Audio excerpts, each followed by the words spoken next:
అయ్యగారు, ఏంటమ్మా? మీకొక విషయం చెప్పాలి. దేని గురించి? మా శోభనం గురించి. కొత్తగా చెప్పడానికి ఏముందమ్మా? ఇంట్లో సుముహూర్తానికి పెట్టిన మీ శోభనం జరగలేదు, కానీ రిసార్ట్లో దిగ్విజయంగా జరిగింది కదా. అందుకే ఇకపై ఈ ఇంట్లో కూడా ఏ ఆటంకం లేకుండా నేను చూస్తాను. ఇప్పుడు కూడా నిజం చెప్పకపోతే పెద్దయ్య గారిని మోసం చేసినట్టు అవుతుంది. ఏదో ఒకరోజు చెప్పక తప్పదు. అదేదో ఇప్పుడే చెప్పేయడం మంచిది. ఏమైందమ్మా? ఏదో చెప్పాలనుకుంటున్నావు, ఆగిపోతున్నావు? పెద్దయ్య గారు, మీరు అనుకుంటున్నట్టు ఆ రిసార్ట్లో మా శోభనం జరగలేదు.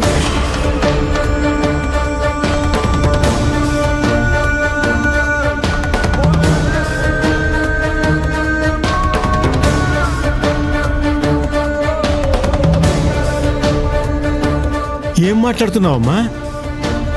అవునయ్య గారు, ఆ నిజం మీకు చెప్తే మీరెక్కడ బాధపడతారో అని నేను తారక్ సార్ మీ దగ్గర దాచాం.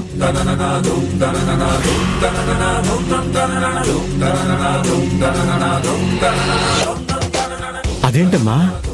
మీ ఇద్దరు ఒక్కటయ్యారని, మీ కాపురం మొదలైందని, ఇకపై మీరిద్దరూ సంతోషంగా ఉంటారని, అతి త్వరలోనే ఒక వారసున్నో వారసురాలను కనిస్తారని ఎదురు చూస్తున్నాను.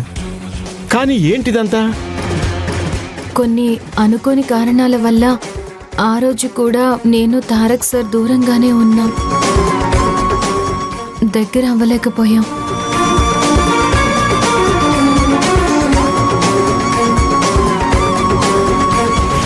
ఏంటమ్మా ఇది? సమస్య వాడి దగ్గరుందో నీ దగ్గరుందో నాకు అర్థం కావట్లేదు. మిమ్మల్ని ఇద్దరినీ దూరంగా పంపించింది ఈ వార్త వినడానికా? మీరు సంతోషంగా గడిపి వచ్చామంటే ఎంతో ఆనందపడ్డాను, కానీ చివరికి జరిగింది ఇదా? చాలా బాధగా ఉందమ్మా.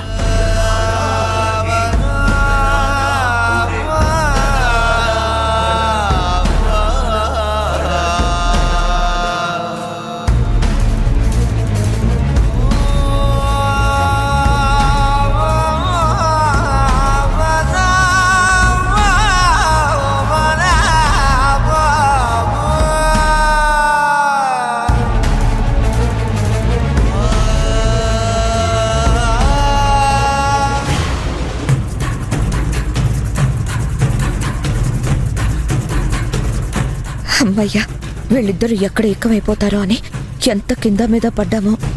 ఈ వార్త విన్నాక ఇప్పుడు మనశ్శాంతిగా ఉంది. పదండి, వెంటనే ఈ వార్త మా అమ్మకు చెప్పాలి. నువ్వు చెప్పేది నిజమా కాంచనా? అవునమ్మా.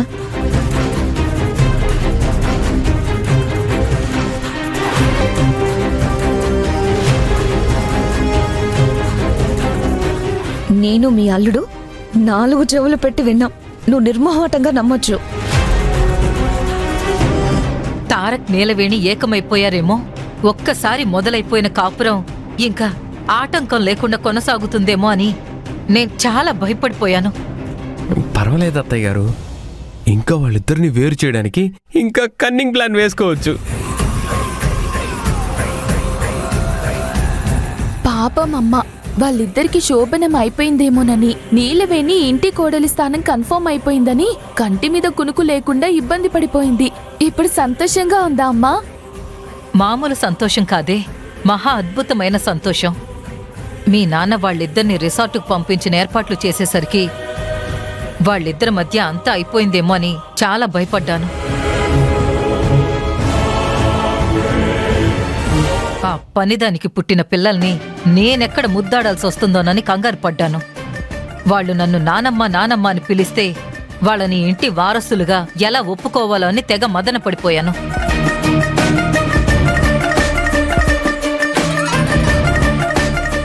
నీలవేణి తారక్ ఎప్పటికీ ఏకమవ్వకూడదు.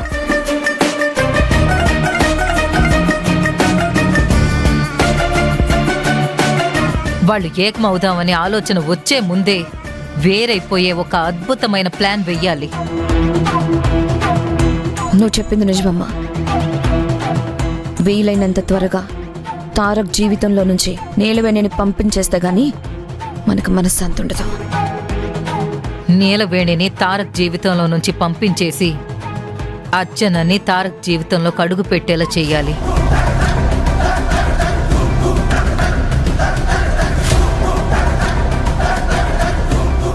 వాళ్ళిద్దరిని ఒకటి చేసి అర్చనని ఇంటి కోడలిగా ఆహ్వానించాలి.